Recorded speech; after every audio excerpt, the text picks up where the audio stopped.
Bismillahirrahmanirrahim. Assalamualaikum warahmatullahi wabarakatuh. Alhamdulillahillazi anzala ala abdihil kitaba wa lam yaj'al lahu iwaja. Asyhadu an la ilaha illallah wa asyhadu anna Muhammadar Rasulullah. Amma ba'du. Sebagai orang Islam, sebagai umat Islam, tentu kita diperintahkan untuk mengimani kepada kitab-kitab Allah. Mengimani kepada kitab-kitab Allah menjadi sebuah keharusan dikarenakan itu tertera pada rukun iman yang ketiga. Nah, dari beriman kepada kitab-kitab Allah ini, kita diperintahkan untuk beriman kepada 4 kitab tentunya. Ada kitab Taurat, kitab Zabur, kitab Injil, dan kitab Al-Quran, sebagaimana yang telah diturunkan kepada Nabi Muhammad SAW.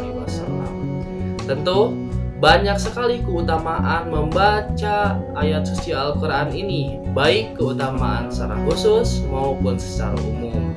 Membaca Al-Quran sendiri termasuk ibadah yang paling utama, sebagaimana yang diriwayatkan oleh An-Nu'man ibnu Bashir.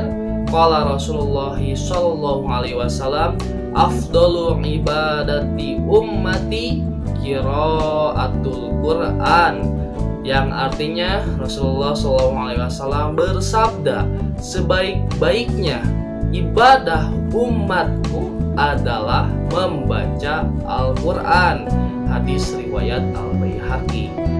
Nah, kemudian digambarkan melalui hadis yang diriwayatkan oleh Abu Daud, ketika orang mukmin yang selalu membaca Al-Quran itu digambarkan seperti buah yang wangi dan manis. Kemudian orang mukmin yang tidak suka membaca Al-Quran digambarkan seperti buah yang rasanya manis namun tidak wangi. Selanjutnya, orang fasik yang suka membaca Al-Quran digambarkan seperti buah yang aromanya wangi namun rasanya pahit. Dan terakhir, orang fasik yang tidak suka membaca Al-Quran digambarkan seperti buah yang tidak beraroma dan rasanya pahit. Dari 4 kategori itu, kita mau pilih yang mana? Gitu ya.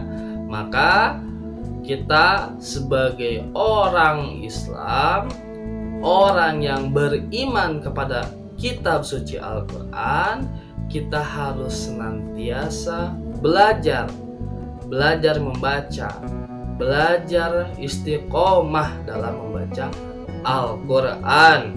Al-Quran sendiri mengungkapkan melalui surat Al-A'raf ayat 204, A'udzu billahi minasyaitonir rajim. Bismillahirrahmanirrahim. Wa idza quri'al Qur'anu fastami'u lahu wa ansitu la'allakum turhamun. Dan apabila dibacakan Al-Quran, maka dengarkanlah baik-baik dan perhatikanlah dengan tenang agar kamu mendapat rahmat. Semoga dengan adanya keistimewaan yang tadi saya ungkapkan, yang tadi saya sampaikan, menggenjot kita untuk lebih semangat, termotivasi untuk belajar, untuk membaca, untuk istiqomah dalam membaca ayat suci Al-Quran. Itu saja yang bisa saya sampaikan. Mohon maaf apabila ada kesalahan. Billahi fi sabilil haq wallahul muwafiq ila aqwamit thoriq. Wabillahi taufiq wal hidayah waridho wal inayah. Wassalamualaikum warahmatullahi wabarakatuh.